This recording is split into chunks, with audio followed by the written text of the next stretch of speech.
있다. 또 강원 동해안과 충청, 호남, 영남, 경북 북부 등에는 20에서 70, 경북 남부, 경남 북서지방에는 10에서 40mm의 비가 내릴 것으로 예상됩니다. 내일은 중부지방과 호남 동부, 경북 내륙, 경남, 제주도에 가끔 비가 오겠습니다. 뉴스를 마칩니다. 지금까지 아나운서 김종현이었습니다. KBS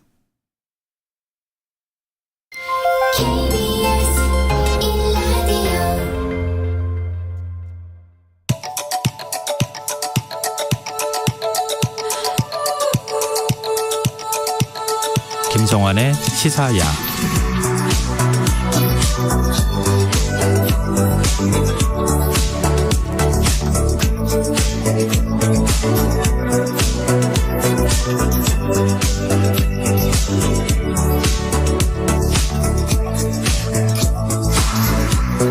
하루의 마무리, 오늘도 함께 하시죠. 시사평론가 김성환입니다. 코로나19 사태 이후 간병인 부족 문제가 심각하다고 합니다. 상황이 이렇다 보니 AI 시스템을 도입하는 요양병원도 등장했는데요. 어떤 상황인지 더 깊이 있게 들여다보는 인터뷰 시간에서 대한요양병원협회 관계자와 이야기 나눠보겠습니다. 월요일 코너죠. 실용서부터 경제, 경영, 그리고 인문학까지 실생활에 필요한 책 이야기, 주경야도 코너도 마련되어 있으니까요. 많은 관심 부탁드리겠습니다.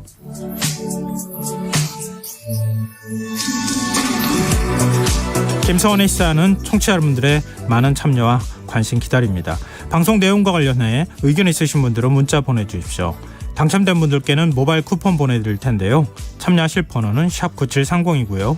짧은 문자는 50원, 긴 문자는 100원의 이용료가 부과됩니다. 콩 게시판을 통해서도 무료로 참여하실 수 있고요. 콩 어플리케이션과 KBS 라디오 유튜브 채널을 통해서도 저희 방송을 실시간으로 시청 또 참여하실 수 있습니다. KBS 라디오 김성환의 시사야. 그럼 지금 시작하겠습니다.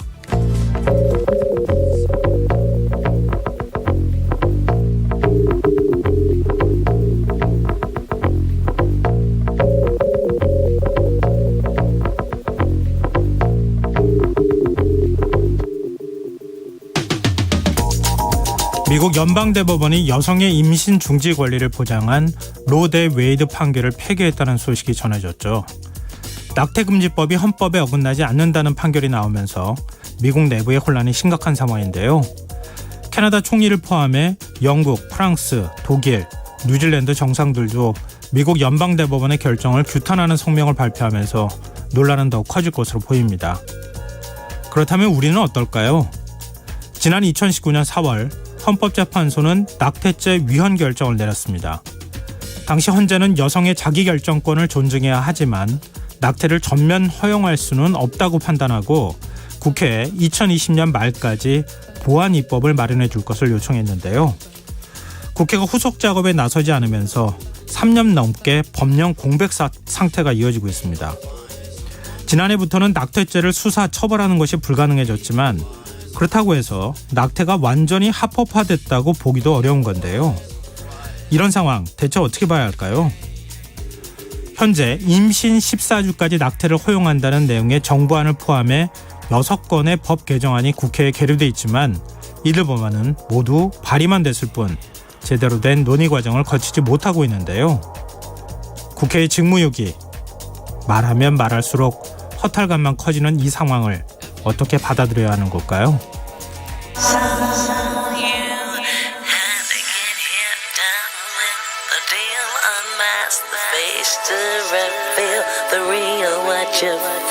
You and your everyday situations, all the unnecessary complications. 오늘 밤 당신 안에 꿈틀거리는 지식 충전 본능이 깨어납니다. 여러분의 자유탐구 영역 김성환의 시사야.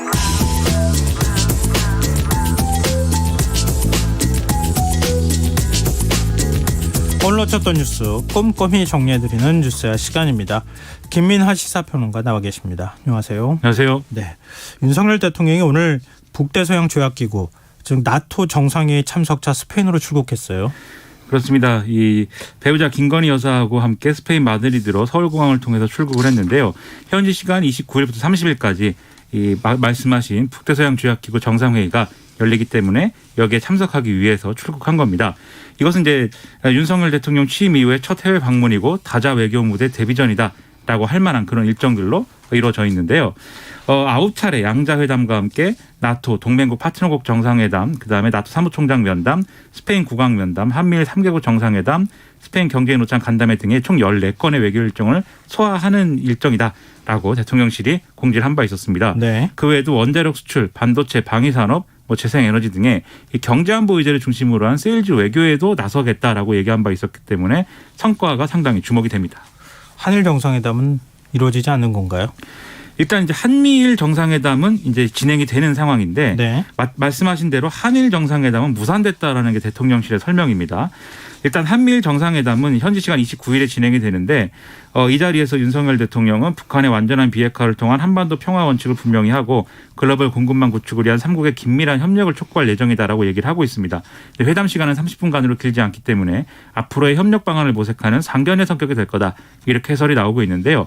한일 정상회담의 경우에는 이 이른바 프로사이드 회동이라고 하는 이제 약식 회담도 이루어지지 않을 것이다라고 대통령실이 분명하게 이제 입장을 밝혔습니다. 네. 아무래도 다음 달에 일본의 참의원 선거가 예정돼 있기 때문에 이 한일 관계 개선이 쟁점화되는 것을 지금 일본이 꺼리고 있어서 이 문제 때문에 양국 정상이 한일 관계 정상화 필요성에 공감하는 것과는 별개로 지금 이제 그런 모양새가 나오는 거는 부담스럽다라는 그런 상황인 건데요. 네. 다만 한일 정상회담이 무산이 되더라도 한일 관계 정상화에 관한 양국 간 일정들은 당분간 이어질 수 있다라고 대통령실은 얘기를 하고 있습니다. 민주당에서는 좀 우려의 목소리를 냈어요. 그렇습니다. 더불어민주당 우상호 비상대책위원장의 경우에는 대한민국 대통령이 주요 7개국 정상회의나 또는 다른 정상회담이라면 모르겠는데 군사동맹의 한 축에 있는 그런 이제 회의에 참석하는 것이 과연 맞느냐라고 우려를 표시를 했습니다. 그러니까 이게 군사조약기구의 정상회담이기 때문에 다시 과거처럼 신냉전으로 회기를 하게 된다라는 우려가 있다라고 얘기를 한 건데요. 러시아와 중국에 진출한 우리 기업 교민들은 괜찮은지 그런 것들에 대해서 검토가 된 건지 또 나토 정상회담에 참석해서 대한민국이 얻을 국익은 무엇인지 외교 전문가들이 우려를 하고 있다라는 얘기였습니다. 근데 뭐 지금 민주당에서도 얘기했지만 나토 정상회의 직전에 G7 정상회담이 열릴 예정이라면서요. 여기는 또 윤석열 대통령이 참석을 못하고 있어요.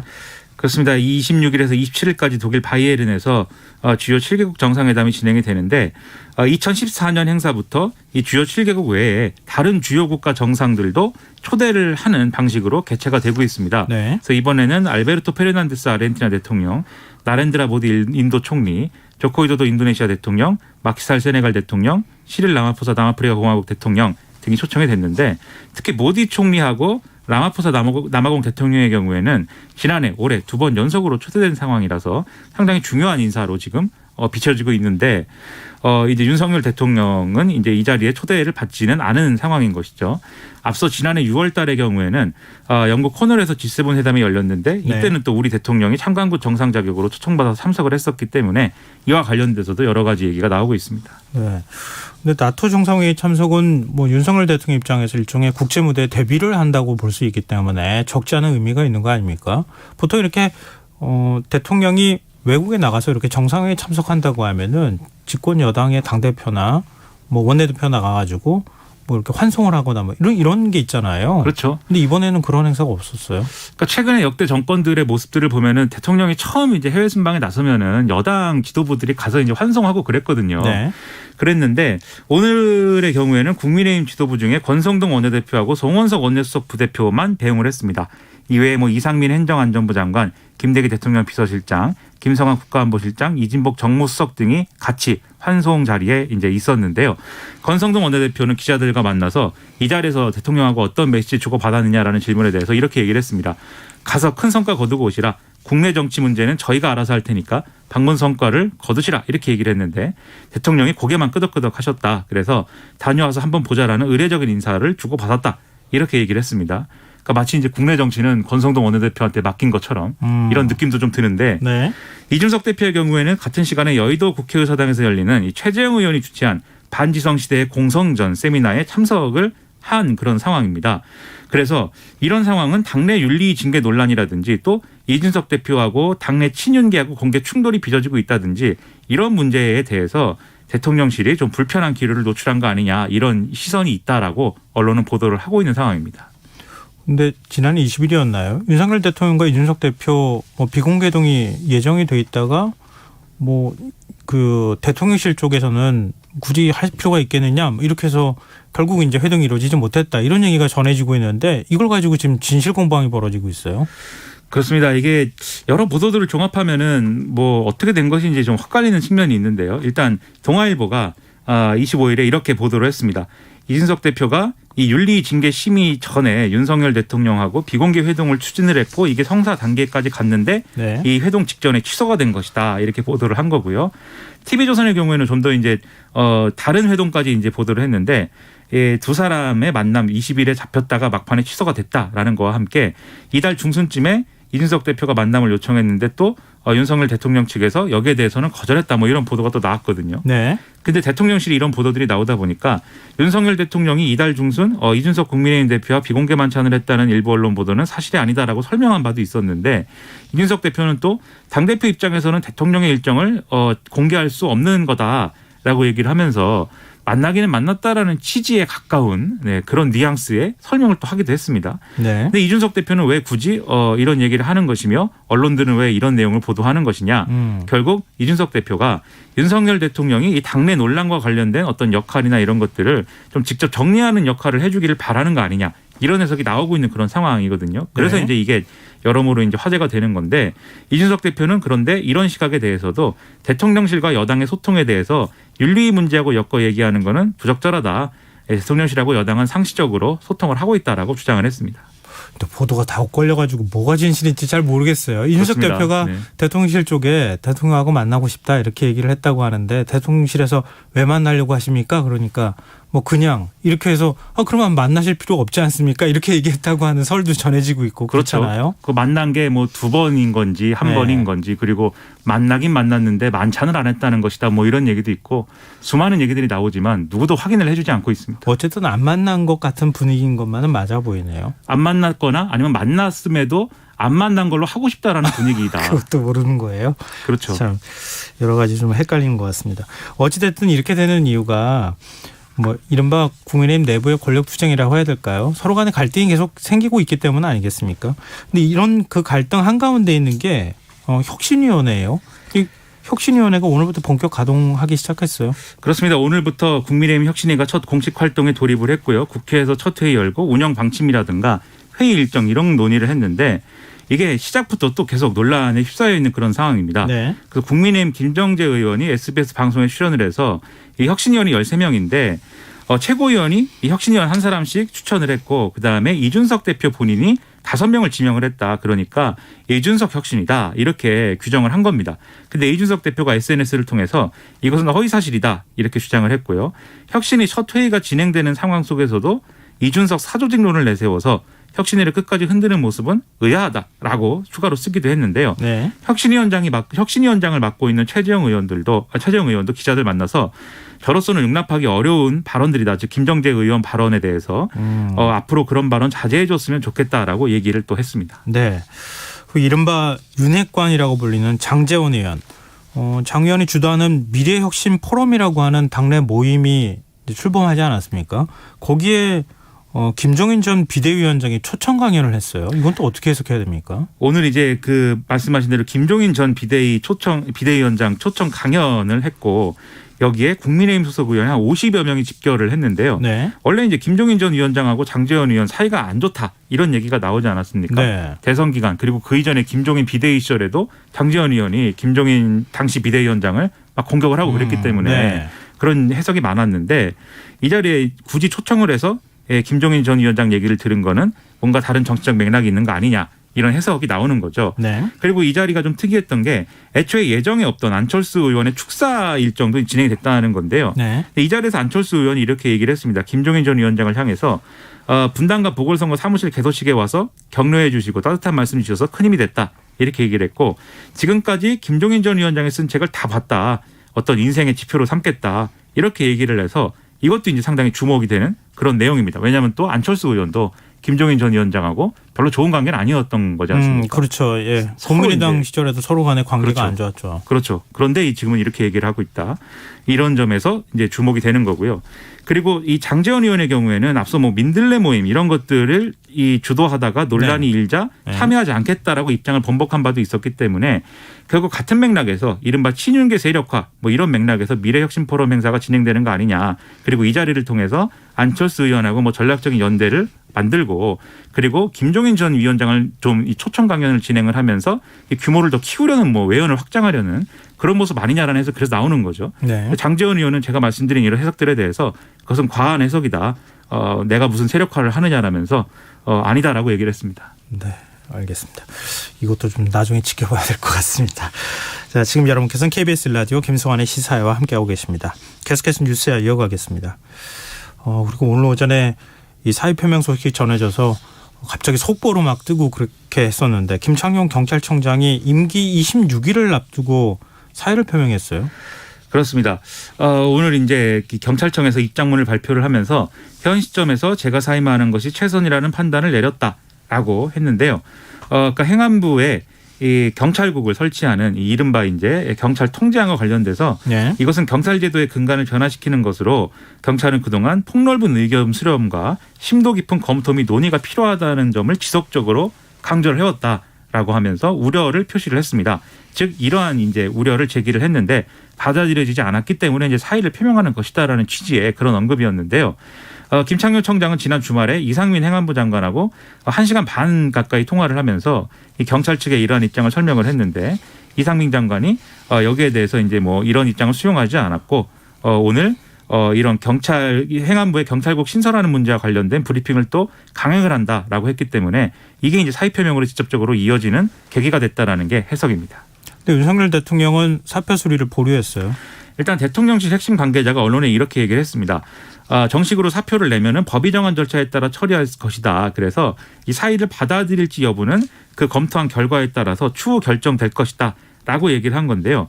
그러니까 법 절차에 따르겠다는 거는 이 사표를 내면은 검찰 수사라든가 감사원 감사를 받고 있거나 징계심사에 계류 중인지 등을 조회한 다음에 수리 여부를 최종 판단하는 절차가 있기 때문에 네. 그걸 이제 보겠다라고 이제 해석이 되고 있는데 다만 그러면 지금 실제로 면직 제한 사유에 해당하는 그런 문제가 있느냐에 대해서는 거기에는 해당하지 않는 걸로 일단 언론이 보도가 되고 있습니다. 네. 그런데 굳이 그러면 이런 입장 왜 얘기하느냐 이게 이제 여러 가지로 의미가 해석이 되는 건데요. 네. 윤석열 대통령은 이 김창룡 청장이 전격 사의를 표명할 것이다라는 보고를 사전에 받았다라고 하는데 네. 그런데 이런 행동에 납득하기 어렵다라는 반응을 보인 것으로 알려지고 그래서 아마도 이 법에 따라 처리할 것이다라는 이런 지침도 윤석열 대통령이 이제 좀 주고 출국한 거 아니냐 이렇게 해석이 많이 되고 있는 그런 상황입니다.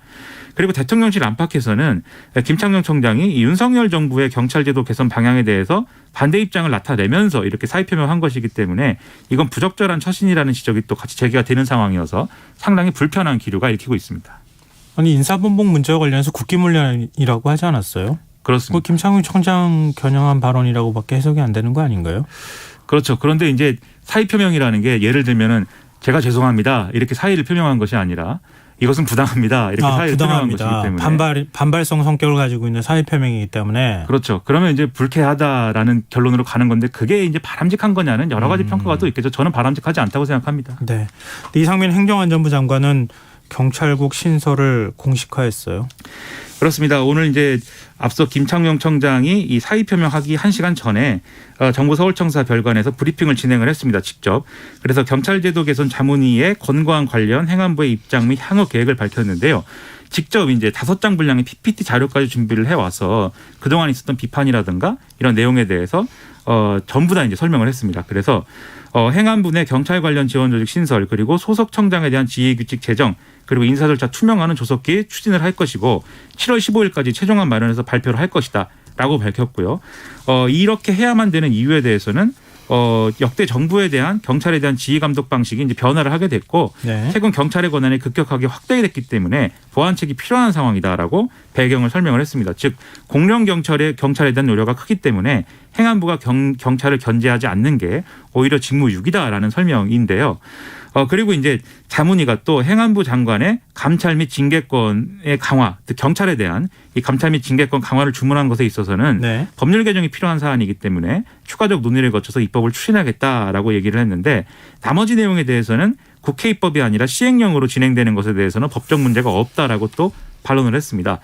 이외에도 행안부 패싱이라는 용어를 6차례 사용을 했는데 네. 대통령실이 행안부를 패싱하고 경찰과 직접 소통하면 경찰의 정치적 중립이 무너지는 것이기 때문에 행안부가 경찰과 이렇게 소통하고 경찰을 통제해야 된다라는 주장을 반복한 것입니다. 민주당은 이상민 장관 탄핵까지 거론하고 있어요. 박홍근 더불어민주당 원내대표가 오늘 이제 관련 토론에 참석을 해서 국민의 반대 그리고 위법 논란에 아랑곳하지 않고 경찰을 행안부 치하에 두고 직접 통제에 나서겠다는 대국민 선전포고이다 이렇게 주장을 했고 어렵사리 돌려놓은 민중의 지팡이를 검찰공화국 완성을 위해 권력의 몽둥이로 부활시키려는 의도가 분명하다. 윤석열 정권의 퇴행적 경찰 길들이기에 단호히 맞서야 된다 이렇게 주장을 한 건데요. 네. 지난 22일에는 서영교 의원 등 21대 국회 전반기 행안위 소속 민주당 의원들이 시행령으로 이 행안부 내 경찰 지원 조직을 신설하는 방안은 명백히 법률에 위반되는 행위이기 때문에 행안부 장관의 탄핵 사유에 해당한다라고 주장한 바도 있었습니다. 국민의힘은 김창룡 청장에 대한 비판 수위를 오히려 높이고 있어요. 권성동 국민의힘 원내대표가 오늘 최고위에서 이렇게 얘기를 했습니다. 이 경찰 지원부서 신설을 회방을 놓고 마치 민주투사라도 되는 양 김창룡 청장이 자기 정치를 하고 있는 거 아니냐 이렇게 얘기를 했는데요. 특히 사퇴 시기가 행안부 장관이 관련 기자간담회를 진행한 진행한 그런 직후인 것에 대해서는 그야말로 정치적 의도가 다분하다. 그래서 김창룡 청장의 정치 행위에 대해서는 국민들이 마땅한 판단을 해주시리라고 생각을 하고 있다라고 얘기를 했습니다. 네. 근데 법무부와 검찰은 헌법재판소에 검찰 수사권 축소 법안에 대한 권한쟁의 심판을 청구했어요. 그렇습니다. 법무부와 검찰이 이 헌법재판소에 관한 헌법재판소의 권한쟁의 심판을 공동으로 청구를 했는데 네. 청구인으로 한동훈 법무부 장관 그리고 헌법재판 관련 업무 담당인 대검의 공판 송무부장 그리고 일선검사 5명 이렇게 이름이 올라가 있습니다. 그래서 실제로 이게 권한쟁의 심판이 진행이 되면은 한동훈 장관이 직접 이제 변론 나설 수 있다 이런 얘기까지 나오는 상황인데요. 9월 10일에 시행되는 개정법의 효력정지 가처분 신청도 같이 낸 상황인데 가처분이 인용이 되면 헌재가 본안 판단 전까지 개정법률의 효력이 정지되기 때문에 여기에도 좀 시선이 집중이 되고 있습니다. 법무부는 헌법쟁점연구 태스크포스 등을 구성해서 전문가 자문 등을 거쳐 보니까 이 법률 개정 절차의 위헌성이 명백하고 내용에도 상당한 문제가 있다라고 판단했다라고 밝히고 있는데요. 한동훈 장관은 이번 청구는 위헌적 절차를 통해 통과된 위헌적 내용의 법률이 국민에게 심각한 피해를 주는 것을 바로잡기 위해서 불가피한 조치다라고 얘기를 하고 있습니다. 네, 지금 정부 부처가 이렇게 권한쟁의 심판을 청구하는 거 이것도 참 이례적인 모습인데 헌법재판소는 어떤 판결을 내놓을까요? 일단 지금 여러 가지 쟁점이 있는데 그간은 국회의원과 국회의장 사이 또는 지자체와 중앙정부 사이의 다툼이 이 권한쟁의 심판의 대상이 되어 왔는데 네. 이렇게 중앙정부 기관과 국회가 법률 재개정 문제를 놓고 부딪히는 거는 1990년 1호 권한쟁의 심판 이래 처음이다라고 하는 겁니다. 네. 그래서 이례적인 상황인데 일단 법조계에서는 몇 가지 쟁점을 두고 지금 주목을 하고 있습니다. 그래서 검사를 영장 청구의 주체로 규정한 헌법상 조항이 검사에게 수사권이 있다라고 하는 것으로 해석될 수 있느냐. 이것이 이제 핵심이다라는 지적이 있고요. 그리고 네. 절차와 관련돼서 검찰이 심판 청구의 당사자가 될 수 있는지 이것도 이제 쟁점이기 때문에 헌법재판소의 판단이 여러모로 이제 관심사이고 그다음에 민주당이 위장 탈당 그리고 회기 쪼개기 등의 의사결정 절차를 무력화한 행위에 대해서 또 어떻게 판단할 거냐도 상당히 주목이 된다라고 얘기를 하고 있습니다. 네. 박홍근 민주당 원내대표가 법사 현장을 국민의힘이 맡는데 동의한다 이렇게 밝히면서 국회 원구성 협상이 좀 탄력이 붙을 것이다 이런 전망이 나왔는데 지금 다시 또 사개특위 문제가 걸림돌이 되고 있어요. 그렇습니다. 지금 이제 권성동 국민의힘 원내대표가 더불어민주당이 원구성과 관련돼서 사개특위 구성 그리고 헌법재판소 권한쟁의 심판 청구 취하를 요구한 거에 대해서 오늘 이렇게 얘기를 했습니다. 민주당이 원구성에 검수안박을 끼워 팔려고 한다. 이것은 수용 불가이다라고 이제 얘기를 해서 이게 이제 사개특위를 하는 이 구성하는 데 동의할 수 없다라고 하는 취지로 얘기를 했기 때문에 또 다른 이제 난관이 또 발생하는 상황입니다. 국민의힘은 어떤 입장입니까? 국민의힘이 이제 지금 말씀드린 얘기를 하고 있고 그리고 법사위원장을 국민의힘에 반환할 생각이면 본회의를 열어서 국회의장단과 법사위원장을 먼저 선출할 거를 제안한다라고 이제 주장을 했는데 즉 국회의장은 더불어민주당이 맡고 법사위원장은 국민의힘이 맡는다부터 정해놓고 나머지를 논의하자라는 취지로 얘기를 하고 있는 겁니다.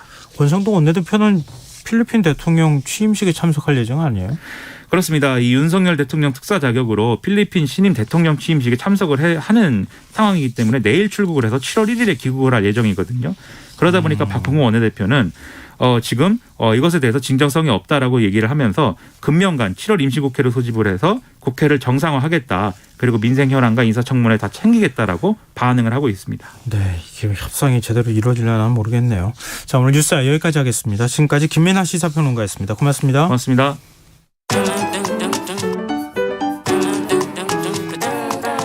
일일 시사권장량 채워가세요.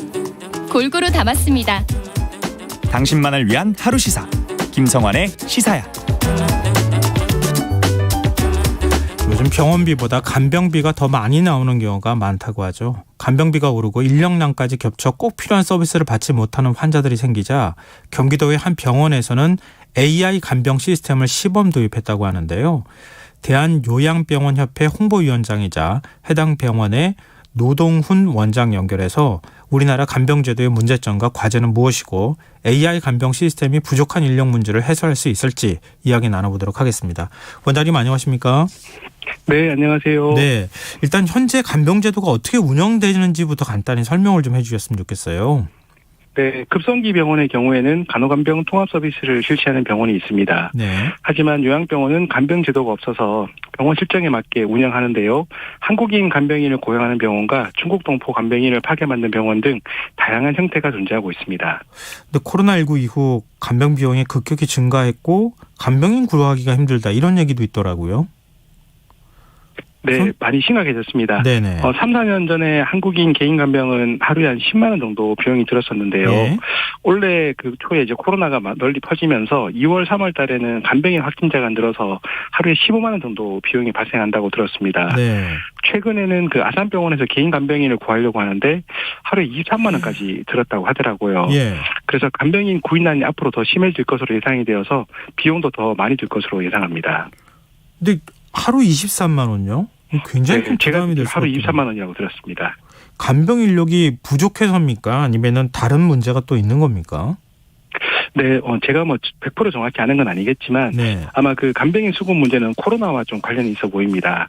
그 중국 동포들의 입국 문제가 좀 관련 있는 것 같고요.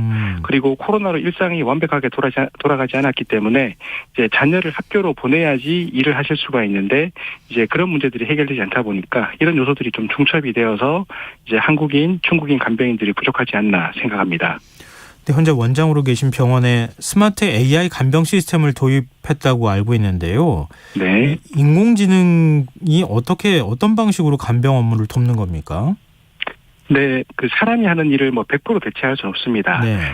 기계가 하는 일들은 이제 사람이 하는 단순한 일을, 반복적인 일을 도와주는 거거든요. 네. 예를 들면 스마트링 제품을 환자 손가락에 끼우면 수면을 분석해주고 체온이나 호흡, 맥박, 산소 포화도 등 이런 것들을 측정을 해주거든요. 네. 그래서 만약에 산소 포화도가 떨어진다. 그러면 간호 스테이션에 빨리 알람을 줘서 대응을 좀 빨리 해주게 하고요. 스마트 기저귀가 있습니다. 네. 이거는 이제 환자가 대소변을 보면은 그 내용을 바로 이제 그 병동 스테이션에 알려주거든요. 그러면은 또 간병인도 즉시 기저귀를 갈아야 되고요. 기저귀를 제때 갈게 되면은 피부 질환, 감염 질환, 욕창 예방에 효과적인 게 되는 거고요. 또 환자 모션을 인식해서 낙상이나 골절 위험을 조기에 알려주기도 하고 또 이런 시스템들을 이제 야간에 도입을 한다면은 기존에는 만약에 10개 병실이 있다면은 10명의 그 간병인들이 같이 있어야 됐겠지만 네. 이런 시스템을 작동을 하면은 제 생각에는 10개 병실에 2명 정도의 간병인만 있으면은 그런 좀 관리가 되지 않을까. 그러면은 이제 비용을 낮추고 또 간병 업무에 좀 효율성을 높일 수 있지 않을까라고 생각합니다. 우리가 기존에 알던 간병인의 경우에는 환자 옆에서 계속 이렇게 환자를 돌보잖아요. 네. 근데 이런 이제 센서가 달려 있는 제품들을 활용할 경우에는 그러니까 대기하고 있다가 뭔가 네. 경보가 울리거나 이렇게 하면 그 병실에 가서 환자를 돌보면 된다. 이런 네, 개념일 맞습니다. 것 같은데 네. 또 달리 생각하면 과연 이게 어느 정도 일손을 덜어주는 효과가 있을까 그런 의문도 생기거든요. 혹시 보완할 점은 없습니까? 네, 그 가장 큰 문제는 이제 센서 정확도가 문제인 것 같습니다. 네. 그래서 저희 병원에서 테스트를 하고 있는데 오작동으로 가끔 이걸 좀 이제 확인해 보면 제대로 되지 않아서 좀 끄는 경우가 있다고 하거든요.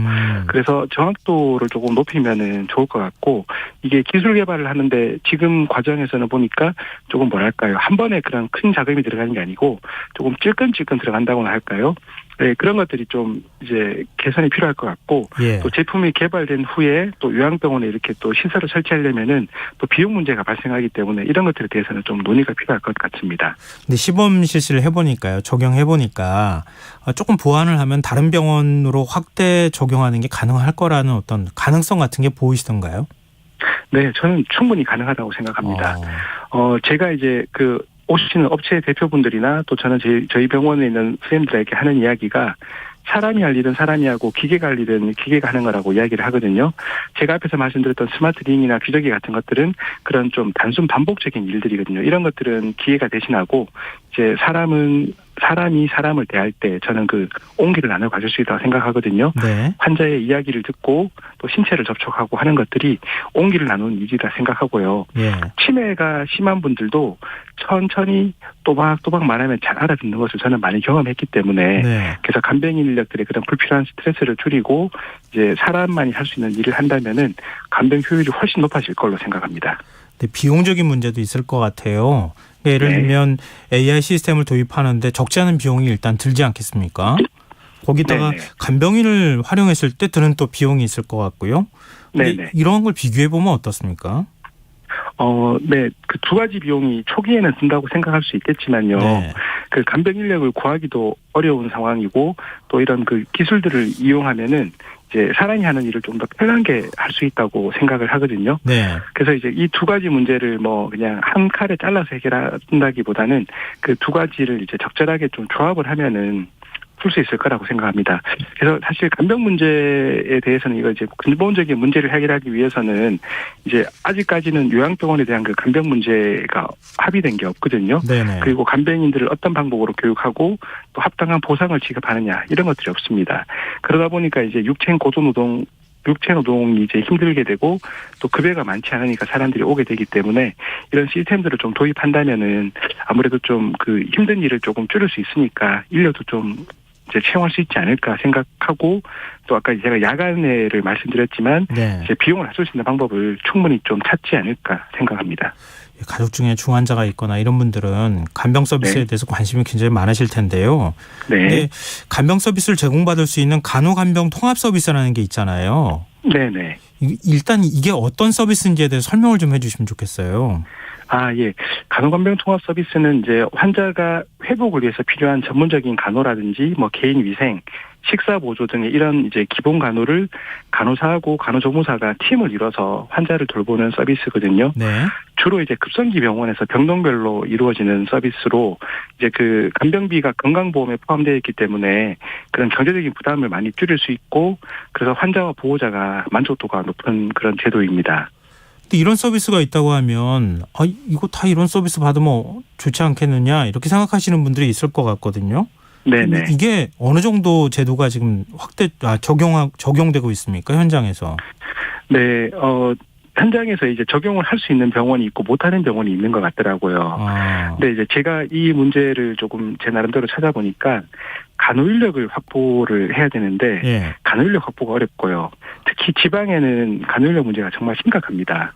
그래서 이 간호간병 통합 서비스 구조 자체가 간호 인력이 주축이 되고 이제 간병을 하는 보조 인력으로 구성이 되는데 네. 간호사의 비중이 좀 높다 보니까 아무래도 이제 간병이 조금 떨어지는 것 같더라고요. 그래서 이제 이게 그 급성기 병원에서도 시범 사업에 약간 좀 문제가 있는 것 같고요. 네. 이제 이거를 요양병원에 적용하기에는 또 약간 성격이 조금 다릅니다. 요양병원은 이제 고령자들의 만성 질환자들이 많고 항상 케어가 필요하기 때문에 네. 요양병원에 맞는 간병 제도가 필요하다고 생각을 하고요. 그래서 현재 요양병원 협회에서는 이제 간병급여와 TF를 만들어서 지금 이제 어떤 방법이 가장 좋은 것인가를 저희 자체적으로 지금 논의를 하고 있습니다. 근데 요양병 환자분들이 제일 필요할 것 같은데 간호간병 네. 통합 서비스는 지금 요양병원은 적용이 안 되는 겁니까? 네, 아직까지만 안 되고 있습니다. 그렇군요. 근데 이런 이제 고령화 사회에서 나타나는 문제들인데 한국만의 문제는 아니잖아요. 네, 지금 맞습니다. 초고령 사회에 진입한 다른 나라는 어떻게 하고 있습니까? 네, 저희가 자체적으로 좀 알아보니까 미국, 영국, 호주, 일본 같은 나라들은 모두 다 간병 제도가 있는 걸로 알고 있습니다. 네. 주로 급성기 병원이나 요양시설에 간병인 제도가 있고요. 이런 비용들을 국가나 지역 사회에서 비용을 부담하는 걸로 알고 있습니다. 그러다 보니까 이게 그 간병 문제가 제도권 안으로 들어와 있죠. 지금 요양병원은 아까 말씀하셨지만 이게 그 규정이 된 게 없기 때문에 네. 이제 우리가 문제인 거고, 이들 나라는 이제 그 규정을 만들었기 때문에 간병인에 대한 제도, 교육, 그다음 수가, 비용도 다 이게 그 법으로 정해져서 제도로 정착되어 있는 걸로 알고 있습니다. 또 우리나라가 그렇다면 이 지금 외국처럼 간병인 제도를 의료보험 체계로 끌고 들어오면 안 되는 겁니까? 예. 사실 그게 가장 좋은 방법인데 비용 문제가 사실은 가장 큰 문제입니다. 그 초입에 이제 말씀하셨지만 병원비보다 더 비싼 간병비라고 말씀하셨잖아요. 네네. 저희 병원에서 그 근무했던 간호사 선생님이 그 어머니 간병 문제로 병원을 그만둔 적이 있었거든요. 네. 그래서 저도 이제 이제 면담을 하면서 이야기를 들어보니까 그때 저희가 그 선생님한테 급여가 한 300만 원이 조금 안 되게 지급을 했었는데 네. 이제 하루 간병비가 10만 원씩 나오니까 그 당시에 이제 본인의 급여만큼 간병비가 나오는 거예요. 네. 그러니까 내가 간호사니까 어머니를 간병하겠다라고 해서 이제 선생님이 퇴사를 하셨는데 제가 잡을 수가 없었거든요. 네. 근데 지금은 그 간병비가 더 올랐기 때문에 사실은 비용 문제가 가장 급하다고 생각을 합니다. 그래서 이제 요양병원이 아까 가장 필요하다고 말씀하셨는데 네. 이제 요양병원형 간병급여화가 필요하거든요. 그래서 간병비를 이제 건강보험 서비스의 대상으로 포함하는 정책을 좀 고민을 해야 되고, 이제 그런 고민이 이제 사회적으로 합의가 된다면은 간병 서비스란 무엇을 해야 되며 또 어느 정도의 그런 서비스 질을 하는지를 제공하는지를 평가하는 체계가 좀 필요합니다. 근데 이제 이런 것들이 건강보험 재정의 문제이기 때문에 네. 단계적으로 시행하거나 아니면 기본적인 간병비만 지원하고 그 이상은 선택진료처럼 본인이 좀 부담하게 한다라든지 이런 그 단계적으로 조금 도입을 해보면은 그런 좀 적절한 해법을 찾을 수 있지 않을까 생각합니다. 지금 간호간병 통합 서비스 받기 위해서는 비용을 얼마나 지불하면 됩니까? 한 2만 원 얼마인가 개인별로? 예, 맞습니다. 급성기 병원에서는 하루에 그 정도로 제가 드는 걸로 알고 있습니다. 근데 그렇다 하더라도 인력 문제가 되잖아요. 네, 인력 문제가 가장 심각합니다. 그렇군요. 이래저래 지금 굉장히 좀 우려스러운 상황이 아닐까 그런 생각이 드는데요. 뭔가 좀 국가적으로 적극적인 어떤 대안을 만들어야 되지 않을까 싶은데요. 5570님께서 남일 같지가 않네요. 점점 부모님을 돌볼 자식 세대들은 줄어들고 거동 안 되는 어르신들의 쾌적한 노후를 위해서라도 건강한 간병 시스템을 제도화하는 것이 너무나 중요해 보입니다. 이런 의견도 또 주시기도 하셨습니다. 하여튼 여러 가지로 사회적 논의와 고민이 좀 필요한 시점이 아닐까 그런 생각이 듭니다. 네, 오늘 말씀 고맙습니다. 네, 감사합니다. 네, 지금까지 카네이션 요양병원 노동훈 원장이었습니다.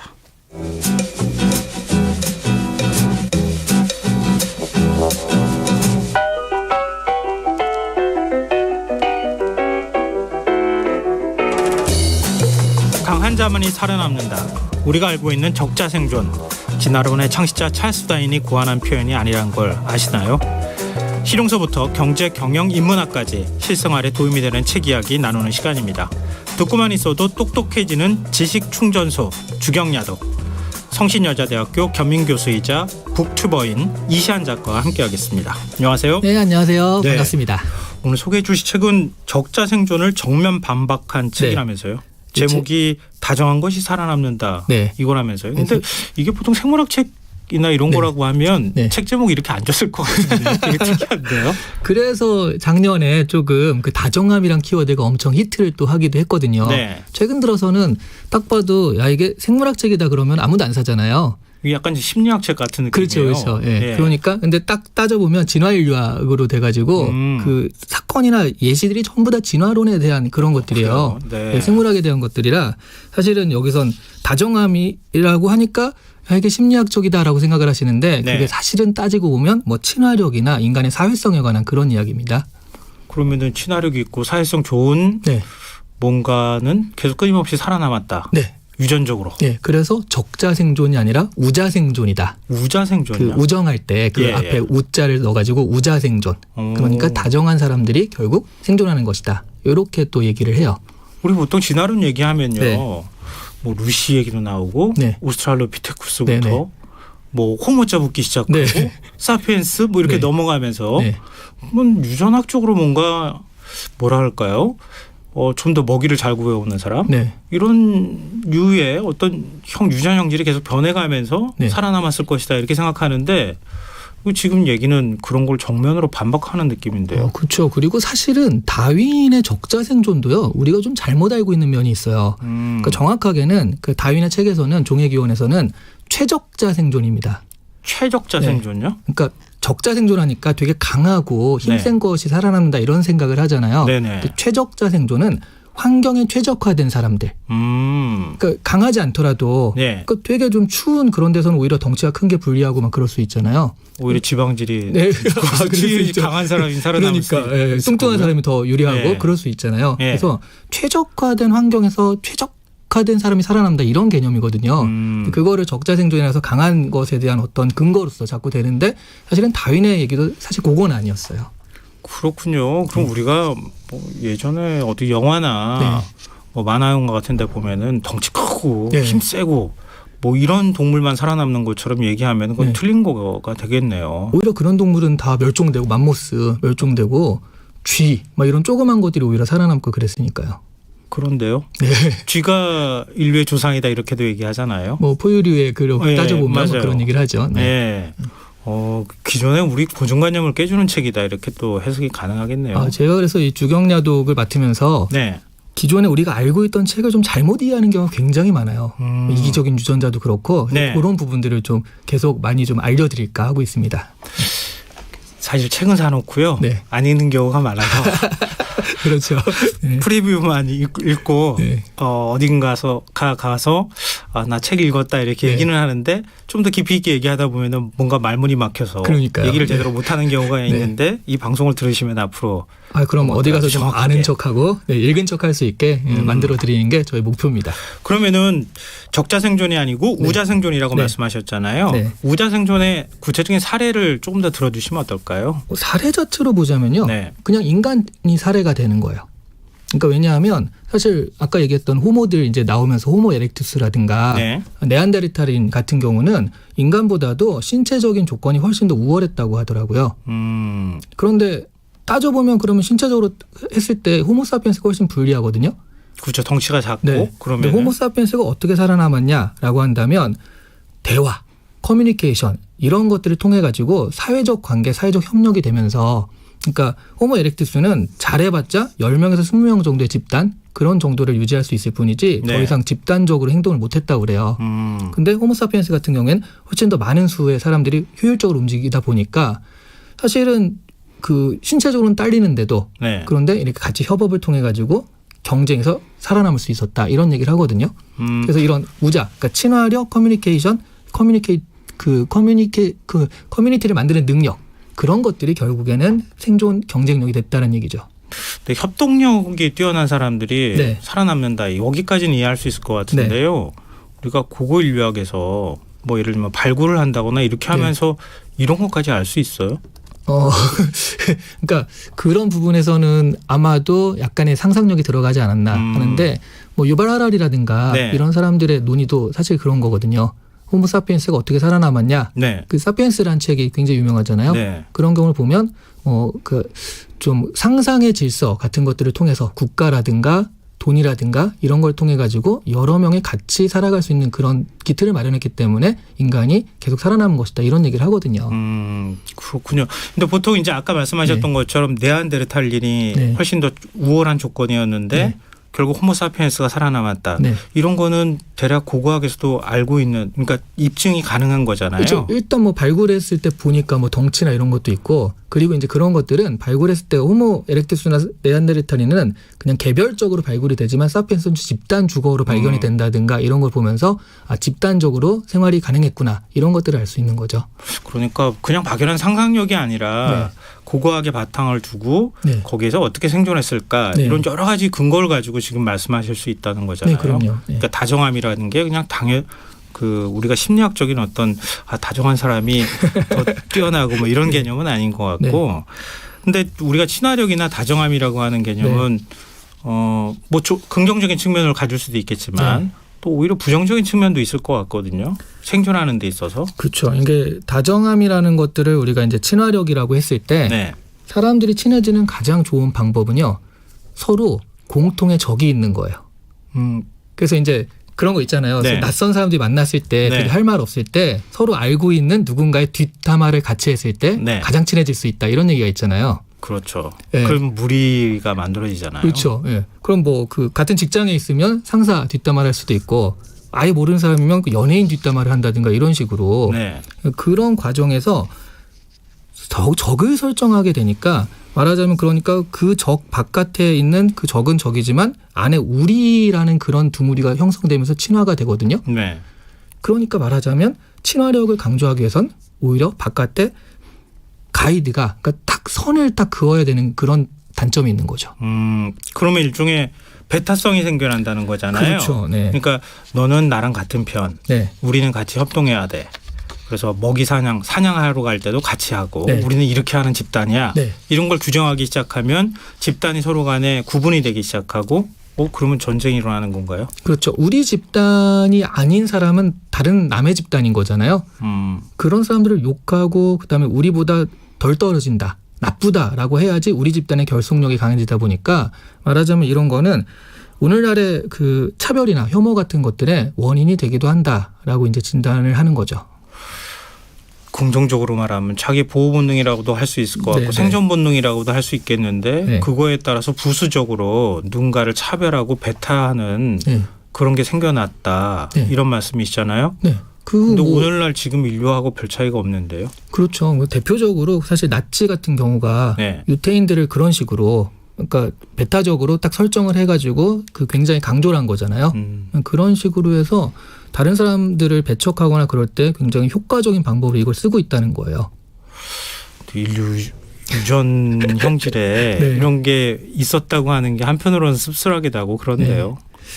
뭐 그런 부분에서는 그래서 이제 우리가 지금 이성을 가진 우리가 그렇지 않기 위해서 노력을 해야 된다. 그러면 여기서 얘기하는 그런 친화력 이런 것들을 우리 집단뿐만 아니라 다른 집단에도 좀 더 확대를 하는 노력들이 필요하다. 그런 의미에서 이 책이 쓰여진 것 같습니다. 네. 그럼 이 저자의 네. 해결책이라고 하는 게 방금 전에 말씀하셨던 그런 내용하고 관련이 있다고 봐야 되겠네요. 여기서는 이제 그런 얘기를 해요.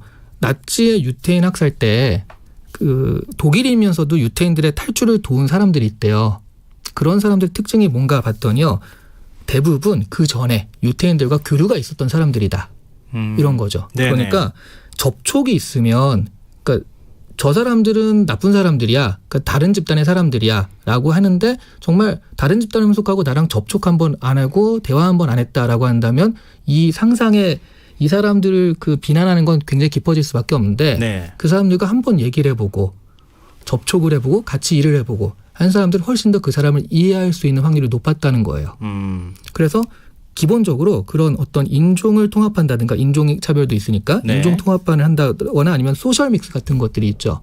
그렇죠. 네, 소셜 믹스 서로 이제 다른 사람들이 같은 계층으로 살게 만드는 그런 것들 아니면 뭐 공동 작업 이런 것들을 자꾸 유도해 가지고 접촉면을 좀 늘려야 된다. 그래서 서로 간의 이해의 폭을 늘려야 된다라는 것들이 이 책의 저자가 제시하는 해결책입니다. 그러니까 어떤 집단이라고 하는 게 뭐랄까요? 같은 성격을 가지고 있기가 어렵잖아요. 네. 다양한 성격을 갖고 있는 사람들이 모인 것인데 네.